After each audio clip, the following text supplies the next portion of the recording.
రాసిన పత్రిక 8వ అధ్యాయం 3-4 వచనాలు కలిసి ఉన్నాయి. శరీరమును అనుసరింపక ఆత్మను అనుసరించి నడుచుకొని మన యందు ధర్మశాస్త్ర సంబంధమైన నీతి విధి నెరవేర్చబడవలనని పాప పరిహారము నిమిత్తము దేవుడు తన సొంత కుమారుని పాప శరీరాకారముతో పంపి ఆయన శరీరమందు పాపమునకు శిక్ష విధించెను. ప్రియులారా, మన ప్రభువైన యేసు క్రీస్తు బట్టి మన ఎడల ఆయనకున్న ప్రేమ, ఆయనకున్న జాలి, ఆయనకున్న దయ ఎంత ఉన్నతమైనదంటే అంత ఉన్నతమైనది. ఎందుకంటే మనము ఆయన స్వరూపంలోని ఆయన పోలికలో ఉన్నాము గనక మన మీద ఉన్న ప్రేమను బట్టి మన పాపానికి పరిహారం, మనము పొందవలసిన శిక్షను బట్టి తండ్రి అయిన దేవుడు తన కుమారుని మనము ఆత్మ దేహముతో కలిసి చేసిన పాపాన్ని బట్టి తొలగించి మనల్ని నీతిమంతులుగా చేయుటకు మరి ఆయన తన సొంత కుమారుని ఈ లోకానికి పాప శరీరాకారంతో మన పాపాన్ని తొలగించడానికి, మన పాపానికి పరిహారం చెల్లించడానికి ఈ లోకానికి ఆయనను పంపాడు. ఎంత గొప్ప సంగతి! మనము శిక్ష పొందవలసిన, మనము చేసిన దానికి మనకు తగిన ప్రతిఫలం మనకుండగా దేవుడు మన ఎడల చూపిన ప్రేమ ఇంత అంత కాదు ప్రియులారా, ఎంతో గొప్పది. ఈ ప్రేమను బట్టి, ఇట్టి ప్రేమను మనము మరి పొందుకున్నందుకు ప్రభువైన యేసు క్రీస్తు కృపలో ధన్యులమయ్యాం. దేవునికి మహిమ కలుగును గాక. ప్రియులారా, ఈ రోమాలో ఉన్న సంఘస్థులకు అపోస్తలుడైన పౌలు ఈ విధంగా రాస్తున్నాడు. మరి కనుక ఆ రోజుల్లో రోమిలో ఉన్నతో మాట్లాడుతూ వచ్చాడు.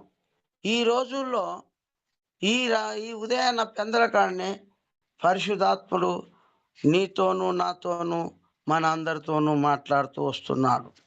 ఎందుకంటే మనము ఆయనకు ఇష్టలం కాబట్టి మనల్ని ఎంతగానో మరి వృద్ధిలోనికి తేవడానికే ఈరోజు ఈ పెందలకాడ ఈ వాక్యం ద్వారా మనము మరి నేర్చుకోగలుగుతున్నాం. చూడండి, అపోస్తలుల కార్యము 13వ అధ్యాయము 39వ వచనం. అపోస్తలుల కార్యం 13వ అధ్యాయం 39వ వచనం చూడండి. అపోస్తలుల కార్యములు 13వ అధ్యాయం 39. మీరు మోషే ధర్మశాస్త్రం వలన ఏ విషయములలో నీతిమంతులుగా తీర్చబడలేకపోతిరో ఆ విషయములన్నిటిలో విశ్వసించు ప్రతి వాడును ఈయన వలననే నీతిమంతుడుగా తీర్చబడుననియు మీకు తెలియగాక. చూడండి పిల్లలు, ఎంత చక్కగా మరి పొందుపరిచిండు. ఆ రోజుల్లో మోసే ధర్మశాస్త్రము ఏదైతే ఏదైతే చేయలేని స్థితిలో ఉందో మోసే మరి ధర్మశాస్త్రాన్ని పంచకాండాల్లో ఇజ్రాయేల్ ప్రజలకు బోధిస్తూ వస్తూ ఉండగా ఇజ్రాయేల్ ప్రజలు, యూదులు నాటి నుండి నేటి వరకు కూడా మరి ఈ ధర్మశాస్త్రాన్ని అనుసరించి నడుస్తున్నారు. కాబట్టి ఈరోజు మనం క్రీస్తులో ఆ ధర్మశాస్త్రాన్ని తీర్చలేని దాన్ని మరి ఈరోజు మనకు యేసు క్రీస్తు మరి తీరుస్తున్నాడు. ప్రభా, ధర్మశాస్త్రము ఏదైతే చేయలేకపోయిందో క్రీస్తు మన పక్షాన మన ద్వారా దాన్ని చేసి నెరవేర్చడానికి మరి ఈ లోకానికి వచ్చిండు ప్రభు. అందుకే మనము చూడండి, రోమీయులకు రాసిన పత్రిక 3వ అధ్యాయం 20వ వచనం చూడండి. 3వ అధ్యాయం 20వ వచనం ఒక మాట చదువుకుందాం. రోమీయులకు రాసిన పత్రిక 3వ అధ్యాయం 20వ వచనం. 3:20. మీ కొరకు నియమించిన క్రీస్తు యేసును ఆయన పంపునట్లును మీ పాపములు తుడిచివేయబడు నిమిత్తమును మారు మనస్సు నొంది తిరుగుడి. మన కొరకే యేసు క్రీస్తు పంపాలంటే మనం ఏం చేయాలంట? క్రీస్తు ద్వారా మనకు ఈ యొక్క ధర్మశాస్త్రం చేయలేనిది తొలగిపోవాలంటే ఏం చేయాలంట? మారు మనసు నొంది తిరగాలంట. ఆ రోజుల్లో మరి రోమాలో ఉన్న వస్తువులు మరి ఆత్మానుసారంగా జీవించాలని, ఆత్మానుసారంగా నడవాలని, మనసు మార్చుకోవాలని హెచ్చరించినప్పటికీ వారు మారలేకపోయినప్పుడుకు మరి ఈ సంగతులను మరి మరి ద్వారా అపోస్తలుడైన పౌలు పరిశుద్ధాత్మ చేత ప్రేరేపింపబడి ఆ రోజుల్లో ఆ సంఘస్థులను హెచ్చరించాడు. సరిచేసుకోండి అని చెప్తున్నాడు. ఈ రోజుల్లో పరిశుద్ధాత్ముడు మనతో మాట్లాడుతున్నాడు. మనలను ఇంకా ఏవైతే మరి లోపాలు ఉన్నావో వాటిని మీరు సరిచేసుకోండి. ఆయన రాకడ సమీపమైంది. ఆయన ద్వారా మనము నీతిమంతులుగా తీర్చబడుతున్నాము. ఆయన ద్వారానే మనము తండ్రి అయిన దేవుని దగ్గర చేర్చబడుతున్నాము. ఆయన ద్వారానే మనము పరలోకానికి వెళ్ళడానికి అవకాశం పొంది ఉన్నామని మరి పౌలు చెప్తున్నాడు. రోమా 6:6 చూడండి. రోమా 6:6 ఆ, వారిని అపోస్తలుల ఎదుట నిలబెట్టిరి, ప్రార్థన చేసి వారి మీద చేతులుంచిరి. రోమీయులకు రాసిన పత్రిక 6:6 అదే అదే అది రోమా 6:6 కదా. ఏమనగా మనం ఇంకను పాపులకు దాసులము కాకుండానట్లును పాప శరీరము నిరర్ధకమగునట్లు మన ప్రాచీన స్వభావము ఆయనతో కూడా సిలువ వేయబడనని ఎరుగుదము. సిలువ వేయబడేది మనకు తెలుసు. ఎందుకంటే మనం ఒకప్పుడు పాపంలో ఉన్నప్పుడు పాపంతో జీవిస్తూ ఆ ఆత్మ దేహము రెండు కలిసి చేసిన క్రియలను బట్టి మనకు పాపానికి శిక్ష ఉండగా ఆ శిక్ష యేసు క్రీస్తు సిలువలో జయించిందని, మనకు విముక్తి కలగజేసిందని మనం ఈ దినాన గ్రహించేవారమై ఉన్నాం. ఎందుకంటే మనకు ఆ సిలువ మరణము, సిలువలో పొందవలసిన శిక్షను బట్టి, ఆయన పొందిన మరణం బట్టి మనం ఈ రోజులో పరలోకంలో జీవితులుగాను సజీవులుగాను చేసిండ్రు. అట్టి యేసు క్రీస్తును మనం హృదయపూర్వకంగా మరి ఎంతగానో మరి ఆయనలో ఆనందించినప్పటికీ మనతో మాట్లాడుతున్నాడు. చూడండి ప్రియులారా, మరో మాట చూసుకుందాం. 2 కొరింథీలకు రాసిన పత్రిక 2వ పత్రిక 21 కోరింథులో ఉన్న సంఘస్థులను కూడా, కోరింథులో ఉన్న విశ్వాసులను కూడా అపోస్తలుడైన పౌలు పరిశుద్ధాత్మ చేత ప్రేరేపించినట్లు, పరిశుద్ధాత్ముడు ప్రేరేపించిన కొలది మరి తన ప్రజలైన ఇశ్రాయేలీయుల దేవుడు ఆత్మ ద్వారా మరి హెచ్చరిస్తూ ఆ రోజుల్లో కోరింథులో ఉన్న సంఘాన్ని స్థాపించిండ్రు. విశ్వాసులుగా సమకూర్చబడ్డారు, దేవుని కొరకు నిలిచారని మరి తెలుస్తుంది. అయినప్పటికీ మరి వారిని కూడా ఏ విధంగా హెచ్చరిస్తున్నాడంటే చూడండి, 2 కొరింథీ 5:21. ఎందుకనగా మనం ఆయన యందు దేవుని నీతిని తగ్గుపడినట్లు పాపం ఎరుగని ఆయనను మన కోసము పాపంగా చేసింది. ప్రియులారా, ఎంత చక్కగా చెప్తున్నాడు. ఎందుకనగా పాపమెరగని ఆయనను దేవుని నీతి మనములో నెరవేర్చాలని, మనము నీతిమంతులము కావాలని మరి ఆయన తన శరీరమందు మరి పాపానికి శిక్ష అనుభవించిండు. మనలో ఉన్న పాపాన్ని తన శరీరమందు మరి కొట్టివేసిండు. ఎందుకంటే ప్రభు వాక్యం చెప్తుంది, ఏ భేదము లేదు, అందరూ పాపము చేసి దేవుడు అనుగ్రహించు మహిమను పొందలేకపోతున్నారని, ఆ మహిమలో నీవు ఉండాలని, ఆ మహిమ నీవు పొందుకోవాలని, ఆ మహిమలో నీవు నిలవాలని యేసుక్రీస్తు తానే తన శరీరమందు మన పాపములను కొట్టివేయటకు ఇంత గొప్ప త్యాగం చేసిన త్యాగమూర్తి అయిన, త్యాగశీలి అయిన. అందుకే ప్రియులారా, మనము నిజంగా మనము క్రీస్తు ద్వారా ఎంత ధన్యులమయ్యామో, ఎంత భాగ్యవంతులమయ్యామో, ఎంత మరి మనల్ని ప్రేమించాడో తండ్రి అయిన దేవుడు. కనుక ప్రియుల చూడండి, గలతీలకు రాసిన పత్రిక 13:21. గలతీలు 3:13.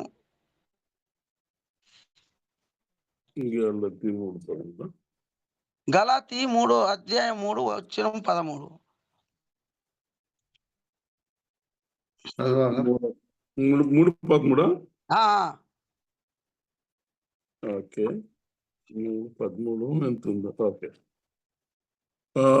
ఆత్మను గూర్చిన వాగ్దానము విశ్వాసం వలన ఆ, మనకు అభిన లభించినట్లు అబ్రహాము పొందిన ఆశీర్వచనము ఆ, ఆ, క్రీస్తు చదవండి. యేసు ద్వారా అన్యజనులకు కలుగుటకై క్రీస్తు మన కోసము శాపమై మనలను ధర్మశాస్త్రం యొక్క శాపం నుండి విమోచించెను.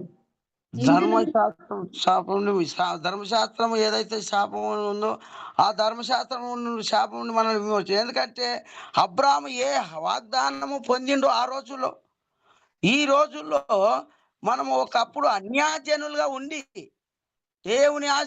దేవునికి దూరంగా జీవిస్తూ దేవుని ఎరగని ప్రజల్లాగా ఉంటూ దేవుని వాగ్దానం అంటే ఏంటో తెలియని మనకు ఆ ఆశీర్వాదం పొందుటకు క్రీస్తు యేసు ధర్మశాస్త్రంలో ఉన్నటువంటి శాపాన్ని తొలగించి, మన మీద ఉన్న శాపాన్ని తొలగించి మనలను నీతిమంతులుగా చేయుటకు, అబ్రహాము పొందిన వాగ్దానాన్ని నీవు నేను పొందుటకు యేసు క్రీస్తు ఈ విధంగా మన కోసం ఈ భూమి మీదకి అరుదించిండు, ఈ భూమికి మీదకి వచ్చాడు.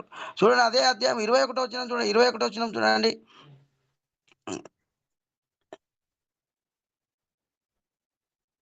ధర్మశాస్త్రము దేవుని వాగ్దానములకు విరోధమైనదా? అట్లనరాదు. జీవింపచే శక్తి గల ధర్మశాస్త్రము ఇయ్యబడి ఉన్న ఎడల వాస్తవంగా నీతి ధర్మశాస్త్రం మూలంగానే కలుగును గాని యేసుక్రీస్తు నందలి విశ్వాసం మూలంగా కలిగిన వాగ్దానం విశ్వసించు వారికి అనుగ్రహింపబడినట్లు లేఖనం అందరినీ పాపంలో బంధించెను. యేసు క్రీస్తు ద్వారా మనకు విముక్తి. ధర్మశాస్త్రం ఏం చేసింది? అందరినీ పాపంలో బంధించింది. ధర్మశాస్త్రము ఉంది కానీ పాపంతో బంధింపబడి ఉన్నారు. ధర్మశాస్త్రము అనుసరించి నడిచే ప్రతి వాడు పాపంతో బంధింపబడి. ఎందుకు పాపంతో బంధింపబడినాడంటే, హత్యకు ప్రతి హత్య, పంటికి పన్ను కంటికి కన్ను అన్నట్లు అది పగ తీర్చుకునే పని అది. అయితే యేసుక్రీస్తు పగ తీర్చుకున్నదని చెప్పాడు. పగ తీర్చుకుంటే మీ పని కాదన్నాడు. పగ తీర్చుకుంటా అది మీ పనే కాదు. అందుకే ప్రియులారా, క్రీస్తు ద్వారా మనము ఆ యొక్క ధర్మశాస్త్రం పాపము బంధింపబడిన పాపం నుండి మనల్ని విడిపించుండు కనుక మనము క్రీస్తు వారమై ఉన్నాం. క్రీస్తు ద్వారానే తండ్రి అయిన దేవుని దగ్గరికి చేరగలం. క్రీస్తు ద్వారానే తండ్రి అయిన దేవుణ్ణి చూడగలుగుతున్నాం. అందుకే అంటాడు ఆయన, నన్ను చూసిన వాడు తండ్రిని చూసు నేను తండ్రి ఏకమై ఉన్నామని చెప్తున్నారు. నేను తండ్రి ఏకమై ఉన్నలాగున మీరును నాతోను తండ్రితోను ఏకమై ఉండుడి. నా యందు మీరును మీ యందు నా మాటలను అని చెప్తున్నాడు పిల్లరా. అందుకే ఇక్కడ అంటున్నాడు చూడండి, ఏమంటున్నా అంటే గలాతీ 4వ అధ్యాయము 4-5 వచనాల్లో మాట్లాడుతున్నాడు. గలాతీలో ఉన్న సంగతులకు చెప్తున్నాడు. చూడండి, 4వ అధ్యాయము అయితే కాలము పరిపూర్ణమైనప్పుడు దేవుడు తన కుమారుని పంపెను. ఆయన స్త్రీ యందు పుట్టిన మనము దత్తపుత్రులము కావాలనని ధర్మశాస్త్రములకు లోబడి ఉన్న వారిని విమోచించుటకై ధర్మశాస్త్రములకు లోబడిన వాడాయన. చూడండి ఎంత చక్కగా క్రీస్తును ఎరగక ధర్మశాస్త్రానికి లోబడ్డారు. ధర్మశాస్త్రకు లోబడి ధర్మశాస్త్రం ఏమి చెప్తుందో అదే చెయ్యాలి. ఇతడెవాడు మరి దేవుడనని దేవుని కుమారుడని చెప్పుకుంటున్నాడు అని అనుకుంటున్నారు. కానీ ధర్మశాస్త్రం ఏది చేయలేకపోయిందో, ధర్మశాస్త్రం ఏది సాధించలేకపోయిందో, ఇగో ఈ అనే దేవుడి ద్వారా మనకు అనుగ్రహింపబడ్డాడు. ఈ అనేందు విశ్వాసం ఉంచిన ప్రతి వాడు నశింపక మరి నిత్య జీవం పొందుటకు ఈయన లోకంలోనికి పంపాలని ఒక్కరు కూడా మరి ఎరగలేకపోతున్నారు. ఎవరు? ధర్మశాస్త్రానికి లోబడిన వారు. అందుకే ఈయన కూడా వీళ్ళు ఈ విధంగా కాదని ధర్మశాస్త్రానికి ఈయన కూడా లోబడిన వాడైనట్టు చూపిస్తున్నాడు. ఎందుకంటే ఏమంటున్నాడు? నేను ధర్మశాస్త్రాన్ని కొట్టివేయ వచ్చి తినని మీరు తలంచకుడి, దానిని నెరవేర్చుటకే వచ్చాను అని అంటున్నాడు. ప్రియులారా, ఇంత ఆయన చెప్పినా కానీ వారు గ్రహించలేకపోతున్నారు, తెలుసుకోలేకపోతున్నారు. ఈ దినాన మనము ధర్మశాస్త్రం ఏమై ఉన్నదో, యేసుక్రీస్తు ఏమై ఉన్నాడో మనము క్రీస్తు ద్వారా తెలుసుకోగలిగినాం, క్రీస్తు ద్వారా గ్రహించగలిగినాం, క్రీస్తును వెంబడిస్తున్నాం, క్రీస్తును ప్రేమిస్తున్నాము, క్రీస్తును అనుసరిస్తున్నాము. కనుక ప్రియులరా, ఎంత గొప్ప సంగతి చూడండి. హెబ్రీయులకు రాసిన పత్రిక 7వ అధ్యాయం 18, 19 వచనాలు.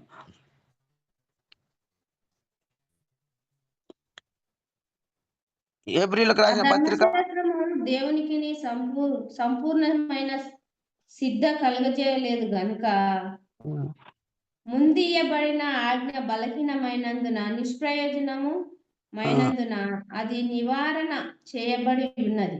అంతకంటే శ్రేష్టమైన నిరీక్షణ దాని వెంట ప్రవేశపెట్టబడెను. దీని ద్వారా దేవుని యొద్దకు మనము చేరుచున్నాము. దేని ద్వారా చేరుతున్నారు? ధర్మశాస్త్రం ద్వారా కాదు చేరేది, క్రీస్తు ద్వారా చేరుతున్నాము. అది ధర్మశాస్త్రము బలహీనమైనది, అది నీతిమంతునిగా చేయలేకపోయింది. మనుషునికి ఇంకా పగను పెంచింది, ద్వేషం పెంచింది, అసూయ పెంచింది, తనను తానే పగ తీర్చుకోవడానికి పెంచింది. కానీ యేసు క్రీస్తు ద్వారా మనము దేవునికి దగ్గరమయ్యాము, దేవుని సంబంధులమయ్యాము, దేవుని సొత్తైన ప్రజలుగా మారిపోయాము. ఎంత గొప్ప సంగతి చూడండి, దేవుని ప్రజలమైపోయాము అంటున్నాడు. హెబ్రీకు 10వ అధ్యాయం మొదటి వచ్చిన 10వ అధ్యాయం మొదటి వచ్చిన ధర్మశాస్త్రం రాబోచున్న మేలులు ఛాయగలదియే గాని ఆ వస్తువుల నిజ స్వరూపం గలది కాదు గనుక ఆ యాజకులు ఏటేటా ఎడతెగకుండా అర్పించు ఒక్కటే విధమైన బలులు వాటిని తెచ్చి వారికి ఎన్నడూ సంపూర్ణ సిద్ధ కలగజేయనేరదు. పాపం చేస్తున్నారు, బలి అర్పిస్తున్నారు, పాపం చేస్తున్నారు, బలి అర్పిస్తున్నారు, నిత్యము అర్పిస్తున్నారు, పాపం చేస్తున్నారు, తీర్మానం చేసుకుంటున్నారు, మళ్ళీ పాపం చేస్తున్నారు. ఆ విధంగా ధర్మశాస్త్రం ఉన్నది. ఇప్పుడైతే ప్రియులారా, క్రీస్తు ద్వారా, క్రీస్తుతో మనము ఏ నిబంధన చేసుకున్నామో, ఏ తీర్మానం చేసుకున్నామో ఆ తీర్మానానికి నిలబడి దేవుడి చిత్తాన్ని జరిగిస్తూ, ఆయన ఆజ్ఞలు అనుసరిస్తూ, ఆయనకు లోబడి భయపడి నీతిగాను భక్తిగా జీవించిన వారికి మరి నిత్య రాజ్యం ఉంది. మరి ఆ రోజుల్లో మాటి మాటికి పాపం చేసి బలి అర్పి, ఇప్పుడు మాటి మాటికి పాపం చేస్తే ఇక బలి లేదు. ఇప్పుడు ఏముంది? ఇక తీర్పు మిగిలింది. ప్రియులారా, నీవు తీర్పులోనికి వచ్చేవాడు, నీ క్రియలను బట్టి నీకు తీర్పు తీర్చేవాడు. అవి మంచివైనా సరే, చెడ్డమైనా సరే, ఆ క్రియల ఫలం పొందవలసిన వాడ ఉన్నా కానీ మాటి మాటికి బలి ఇక లేదు. అందుకే ప్రియులారా, యేసుక్రీస్తున్న వారికి మరి ఏ శిక్ష లేదని, విధి లేదని వాక్యం సెలవిస్తుంది. అయినప్పటికీ ధర్మశాస్త్రంనే ఇంకా అనుసరించి నడిచేవారు చాలా మంది ఉన్నారు. క్రీస్తు దగ్గరికి వచ్చిన వారు, క్రీస్తునందు విశ్వసించిన వారు, క్రీస్తే నిత్య జీవం గలవారని విశ్వసించిన వారు కొందరే ఉన్నారని మనము వాక్యం ద్వారా తెలుసుకోగలుగుతున్నాము. చూడండి పిల్లల, ఎబ్రీ 10వ అధ్యాయం 14 వచనం ఏమంటున్నారు చూడండి. 10వ అధ్యాయం 14 వచనం, ఒక్క అర్పణ చేత ఈయన పరిశుద్ధపరచబడు వారిని సదాకాలమునకు సంపూర్ణులుగా చేసి ఉన్నాడు. ఒకే అర్పణ చేత ఆయన ఒకేసారి అర్పింపబడ్డాడు. ఆ అర్పణ ద్వారా మనం ఇప్పుడు ఏమయ్యాము? క్రీస్తులో దేవుని ఎదుట నిలబడడానికి, దేవుని ఎదుట తల ఎత్తుకునడానికి సంపూర్ణమయ్యాము. అంటే యేసు క్రీస్తునందు విశ్వాసం ఉంచి కుడికి కానీ ఎడమకు కానీ తొలగకుండా ఆయన వైపు చూస్తూ, ఆయనను వెంబడిస్తూ, ఆయనను ప్రేమిస్తూ, ఆయనను హత్తుకొని జీవిస్తూ, ఆయనను ముద్దు పెట్టుకున్న ప్రజలకు సంపూర్ణ సిద్ధి కలిగి ఉన్నదని ఈ వాక్యం ద్వారా మనం నేర్చుకోగలుగుతున్నాము. ఎందుకంటే ప్రియుల చూడండి, మొదటి పేతురు 2వ పత్రిక, మొదటి పత్రిక 2వ అధ్యాయం 24 వచనం ఒక మాట అంటున్నాడు. పేతురు రాసిన మొదటి పత్రిక 2వ అధ్యాయము 24 వచనంలో ఓ మాట అంటున్నాడు. మనము పాపుల విషయమై చనిపోయి నీతి విషయమై జీవించినట్లు ఆయన తానే తన శరీరమందు మన పాపములను మ్రాను మీద మోసికొనెను. ఆయన పొందిన గాయముల చేత మీరు స్వస్థత పొందితిరి. చూడండి పిల్లలు ఎంత చక్కగా మనము ఒకప్పుడు పాపులంగా ఉన్నాం. పాపంలో జీవిస్తూ పాపేచ్ఛలతో ఉండి పాపపు భోగంలో ఉండి మన ఇష్టానుసారంగా మనం నడుచుకున్నాం. అయితే యేసుక్రీస్తు ద్వారా మనం ఇప్పుడు నీతిమంతులుగా తీర్చబడ్డం. ఎట్లా అంటే ఆయనే మన పాపములను తన శరీరమందు మరి అర్పించుట ద్వారా, ఆయనే మనము శరీరము ఆత్మతో ఉన్నాం కాబట్టి ఆత్మ ఉన్నదాడు ఆత్మ అయ్యున్న దేవుడు మనలాంటి పాప శరీరాన్ని ధరించుకొని ఈ లోకానికి వచ్చి మన పాపములను తన శరీరమందు మరి కొట్టివేశాడు. మన పాపములను తన భుజాల మీద మోసుకొని ఆ యొక్క సిలువలో మరి కొట్టివేసినట్టు మనం చూస్తున్నాం. అదే పత్రిక 4వ అధ్యాయం మొదటి 2 వచనాలు. క్రీస్తు శరీరమందు శ్రమపడెను గనుక మీరును అట్టి మనసును ఆయుధంగా ధరించుకొనుడి. శ్రమలైన మనసును మనము ఆయుధంగా ధరించాలి. క్రీస్తు ఎందుకొరకు శ్రమ పడ్డాడని ఒకసారి ఆలోచించాలి. ఆయన శ్రమ పడాల్సిన కారణం ఏంది? ఆయన ఎందుకొరకు శ్రమ పడవలసి వచ్చిందంటే ఆయనలో ఏ పాపం లేదు ప్రియులారా. ఆయన పరిశుద్ధుడును నీతిమంతుడు నిర్దోషి అయినప్పటికీ మన పాపముల నిమిత్తమై తన మీద వేసుకొని మనము పొందవలసిన శిక్ష తాను పొందాడు.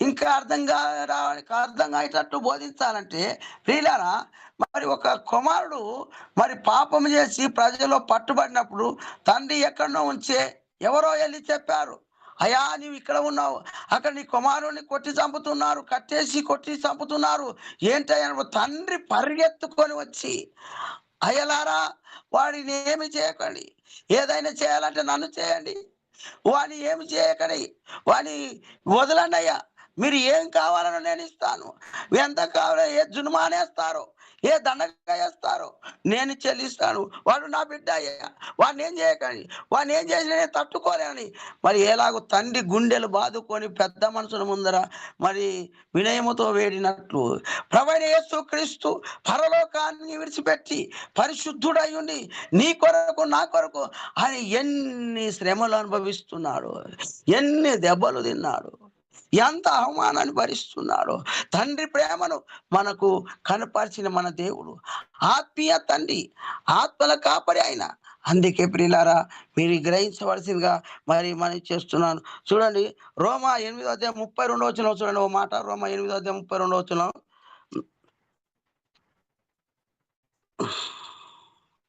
రోమా 8:32.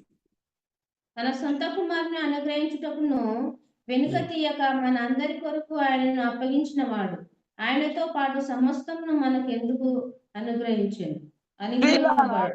ఏమన్నాడు? అడుగుడు మీకు ఇస్తాన్న దేవుడు తన సొంత కుమారుని మన కొరకు అనుగ్రహించినప్పుడు మనకి ఇంకా ఏదైనా అనుగ్రహించిన సమస్తమును అప్పజెప్పేశాడు. క్రీస్తులో నీవు పూర్ణ మనసుతోను పూర్ణాత్మతోను పూర్ణ వివేకముతోను పూర్ణ బలముతో ఉన్నంటే సమస్తము నీదే ప్రియులారా. ఈ లోకంలో ఆయన కలిగించిన ప్రతిదీ నీదే. నీవు ఈ లోకంలో ఏది బంధిస్తావో అది పరలోకంలో బంధింపబడతాయి. నీవు ఈ లోకంలో ఏది విడుదల చేస్తావో అది పరలోకంలో విడుదల పొందుతుంది. అందుకే సమస్తము మనకు అనుగ్రహించాడు దేవుడు. తన కుమారునితో పాటు సమస్తము పొంది ఉన్నాం మనం. కానీ మనం ఇంకా ఇంకా ఇంకా అడుగుతున్నాం, ఇది కావాలి, అది కావాలి, ఇది కావాలి, అది కావాలి. కానీ ఆయనకు తెలుసు, మనం అడగక మునిపే తెలుసు. తండ్రి అయిన దేవుడికి సమస్తము ఎరిగినవాడు. కానీ మనం ఇంకా దేవునికి దూరంగా అడుగుతున్నాము. అడిగే దాంట్లో మా ప్రియులారా మరి ఎంతో ఉన్నది మనకు అనుగ్రహించి ముందే అనుగ్రహించి కుమారునితో పాటు సమస్తం ఇచ్చేసాడు. కుమారుడే కాదు, పరలోకాన్ని ఇచ్చాడు, భూమినిచ్చాడు. భూమిలో ఉన్నంత కాలము క్రీస్తు కొరకు జీవించడానికి ఇచ్చాడు. నీ ఇష్టానుసారంగా నా ఇష్టానుసారంగా జీవించడానికి ఈ భూమిలో మనల్ని దేవుడు మరి నిలబెట్టలేదు ప్రభా. ఈ భూమిలో మనల్ని జీవింపచేయలేదు ప్రభా. తన చిత్తానుసారంగా జరిగించాలని ఈ భూమిలో నిలిచి ఉన్నామంటే తన ఉద్దేశం ఇది. తన చిత్తాన్ని జరిగించడానికే మరి ఉంచాడు. ఇంకా చెప్పాలంటే తన చిత్తాన్ని తన సంకల్పాన్ని ప్రకటించడానికి ఈ భూమిని మనల్ని ఉంచాడని గ్రహించుకోవాలని మనవి చేస్తూ ఈ వాక్యాన్ని ముగిస్తున్నాను.